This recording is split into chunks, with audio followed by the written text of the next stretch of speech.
esse trabalho que vocês fazem no Brasil Sem Alergia, ele é um trabalho filantrópico, é voluntário? Como funciona ele? Aí, Patrícia. A grande parte dele é um trabalho voluntário, né?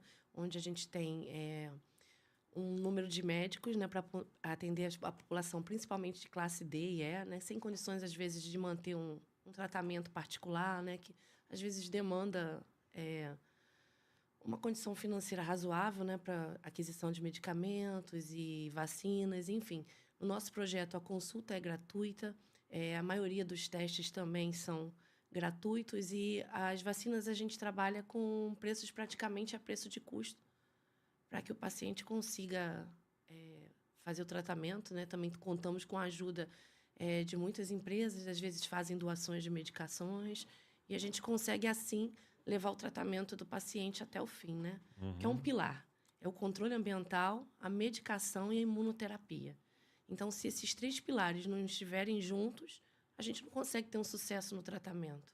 Agora, você fez uma menção sobre a questão da alergia, é como se ela fosse algo relacionado a quem teria condições e tal, e dando a entender que aquele que tem menos recurso teria, em tese, também menos acesso ao tratamento. Aí veio aquela curiosidade, assim, quantas pessoas não têm, imagino, um tipo de alergia? Não sei se você tem dados, informações a respeito. Qual seria, em proporção, né, de a cada 10 pessoas, quantas, né, teriam essa... 1/3 da população. Então, 30% aí, 33 São pontos alérgicos. são alérgicos. Eu me incluo nesse terço aí da população. E o quanto uma alergia pode atrapalhar a rotina, a vida de uma pessoa, né?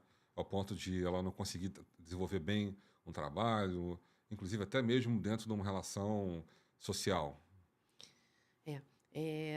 O paciente alérgico, ele sofre muito, né? Ele normalmente tem congestão nasal, né? Alguns têm urticária, né? Que são aquelas manchas espalhadas pela pele. Isso, às vezes, causa um constrangimento no trabalho, porque causa a impressão no outro que, de repente, é algo contagioso, né? Agora, com o coronavírus, qualquer prurido nasal, a pessoa já fica também um pouquinho preocupada, achando que pode ser algo que possa pegar.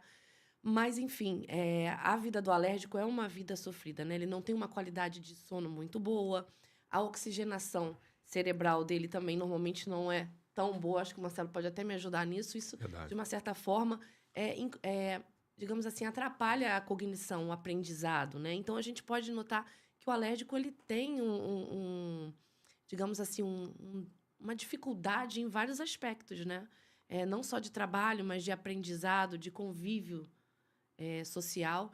E o projeto ele veio com essa cara mesmo de tentar, de uma certa forma, atender esse público, né? Como você bem falou e observou, é uma doença de classe, em termos de tratamento, como que eu vou poder lhe falar? Que acaba prejudicando o tratamento se você não tem uma condição financeira adequada.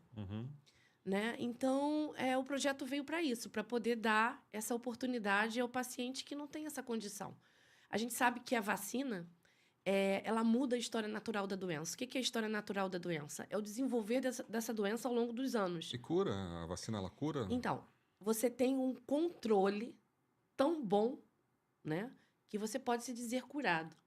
Não existe a cura, mas existe um controle que você praticamente fica sem sintomas e você não vai nem lembrar que tem alergia. Aí você vai ter que o resto da tua vida estar utilizando dessa vacina? Não necessariamente. Mas, o que acontece? A alergia, as pessoas não entendem que a alergia é uma desregulação, assim, falando a grosso modo, né? Porque esse termo desregulação imunológica, cientificamente falando, é uma coisa um pouco mais complexa. Eu faço esse adendo por causa dos colegas médicos que estão assistindo.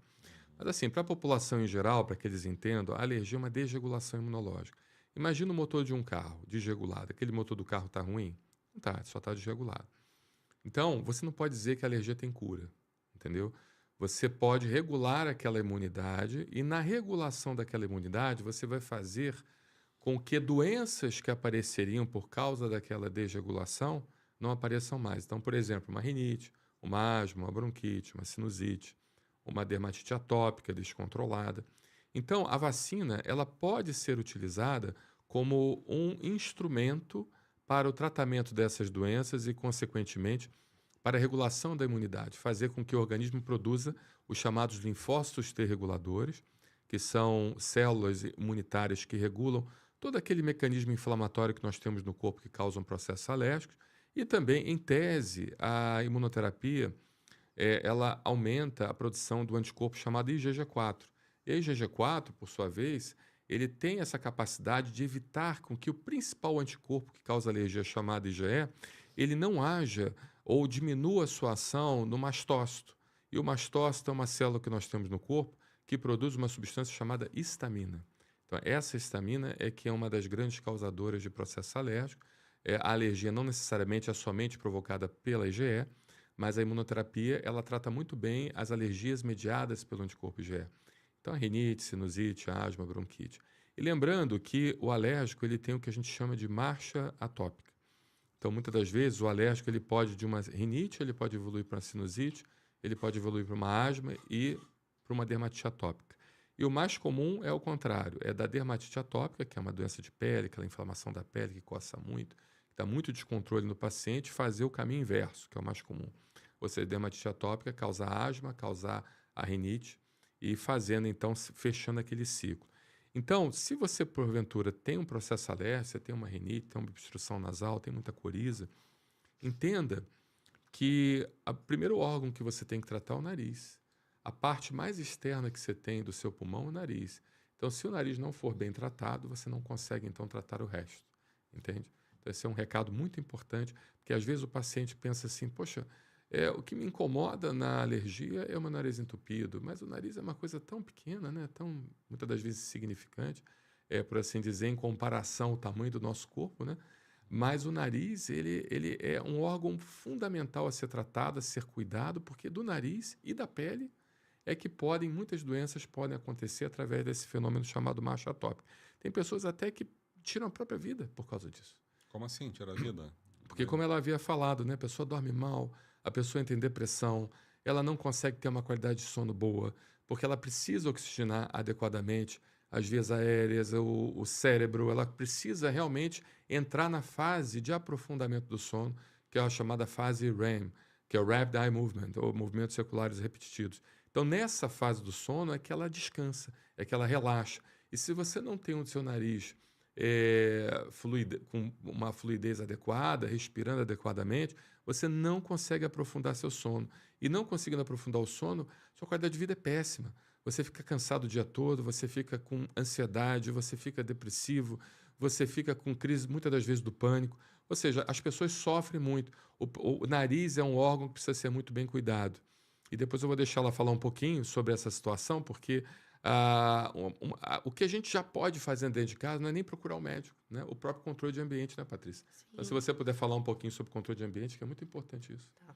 É importante, por exemplo, o uso de forração de colchões, né, com uma capa impermeável, né? A gente passa 1/3 da vida dormindo, né?